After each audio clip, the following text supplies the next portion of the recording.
Salut et bienvenue dans Ça tourne pas rond, le podcast qui répond chaque semaine aux questions que vous vous posez. Vous avez des interrogations sur votre rapport aux autres, au monde ou à vous-même. Eh bien notre psychologue et psychanalyste Mardi Noir est là pour tenter d'y répondre. Salut Mardi Noir. Salut Christophe.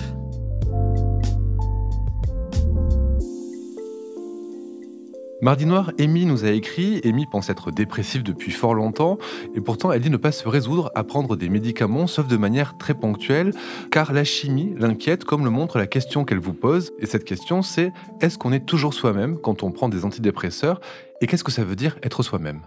Eh bien, merci Amy pour cette question en apparence toute simple mais qui occupe l'esprit de bon nombre d'entre nous. Avant toute chose, je tiens à rappeler que je ne suis pas médecin psychiatre. Ce qui va nous occuper ici n'est pas un débat sur quelle molécule prendre, ni même de dire à Amy si elle doit ou non sauter le pas, mais plutôt d'analyser l'effet que le médicament, le signifiant médicament en tant que simple mot déjà, a sur nous. Il y aura toujours des personnes pour dire que c'est formidable et d'autres qui mettront en garde contre leur dangerosité. Dans les deux cas, on estime que ça va modifier quelque chose en nous et à raison. Effet négatif ou positif, dans tous les cas, il modifie notre comportement. Oui, il ne faut pas sous-estimer le pouvoir des médicaments à opérer un changement profond de notre être. Ce changement est-il dû aux médicaments en tant que tel, à son effet placebo ou à une combinaison thérapeutique alliant chimique et psychique ? Il me revient un épisode ancien. J'étais sujette plus jeune à des attaques de panique qui pouvaient durer des heures.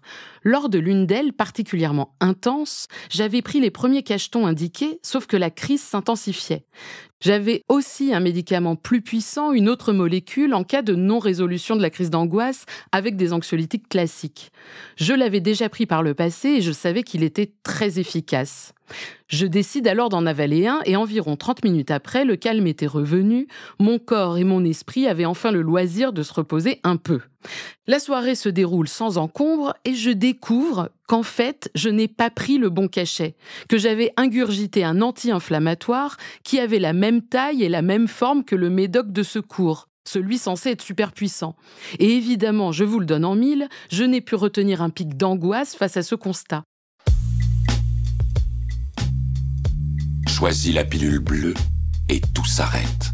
Choisis la pilule rouge, tu restes au pays des merveilles.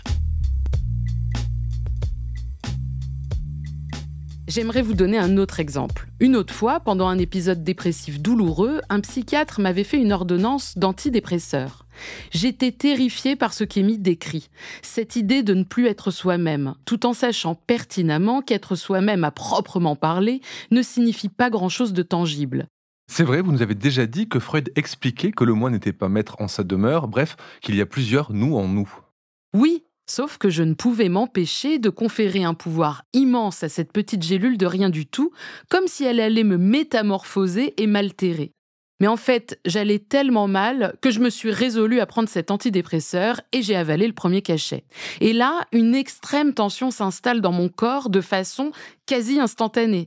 Je ne sais même pas si l'antidépresseur avait eu le temps de tomber dans mon estomac, pour vous dire comme ça a été immédiat. J'étais presque certaine que ça allait me tuer. Je suis sortie de chez moi pour que des passants puissent me venir en aide au cas où il se passerait quelque chose de grave.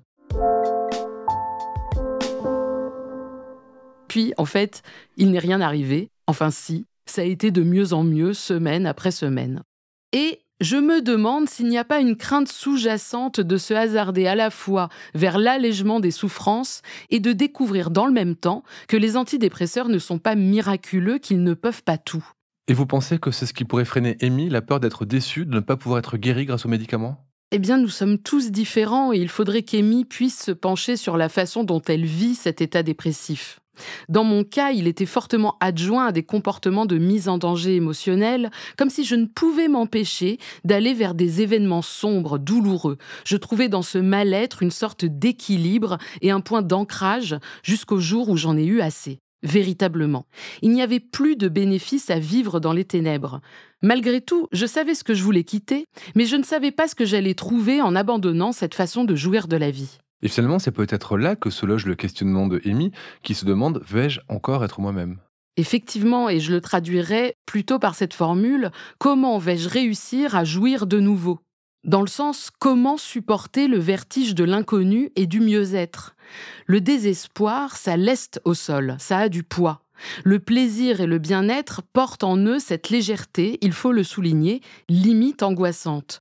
Comme si le corps, soumis à trop de satisfaction, allait se désagréger, se dissoudre ou s'envoler.